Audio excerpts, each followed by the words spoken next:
ধুস, শহরে এখন নতুন ব্যবসা চালু হয়েছে। কি না, ভূত তাড়ানো সার্ভিস। আর এই লোকজনদেরকেও দেখ, ভয়তে টাকাও দিচ্ছে। ভূত আবার কই? আমি তো জীবনেও দেখলাম না। আমরা দেখাবো আমাদের নতুন ব্যবসা। শোনো শোনো শোনো, আপনাদের বাড়িতে ভূত আছে? আলো বন্ধ হলে গলার আওয়াজ শোনেন? তাহলে এখনই আমাদের সাথে যোগাযোগ করুন। আমরা খুব যত্ন সহকারে আপনার বাড়ির ভূত তাড়িয়ে দেব। আমার ঘরে পরশুদিন রাতে হাঁস না কথা বলছিল। কি? ভূত হাঁস? এ তো খুব বিরল কেস। আজ রাতেই অভিযান করতে হবে।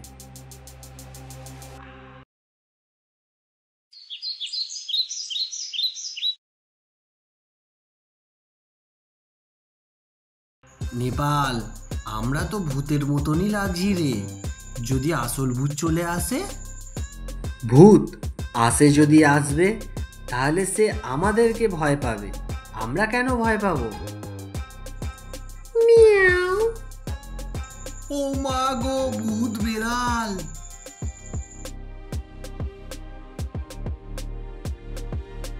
ভূতের চেয়ে পেঁপে বেশি ভয়ানক। এই কি সেই ভূত তাড়ানো বাহিনী? গত রাতে পেঁপের তাড়া খেয়েছো? কেমন লাগলো? জানো নেপাল, পুরনো দত্তবাড়িতে রাতে শব্দ হয়।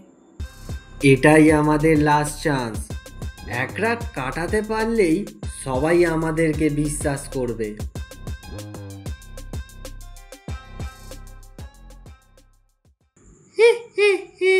কি মজা! দুটো মানুষ, আজ এদেরকেই খাবো। ও মা গো, ভূত বাঁচাও বাঁচাও আমাকে।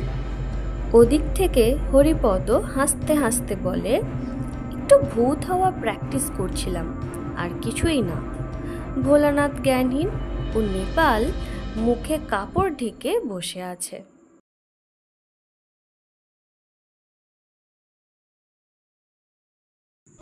আজ থেকে আমাদের ভূত তাড়ানোর ব্যবসা বন্ধ হলো। আমরা এখন করব চায়ের দোকান আর ভূতের গল্প।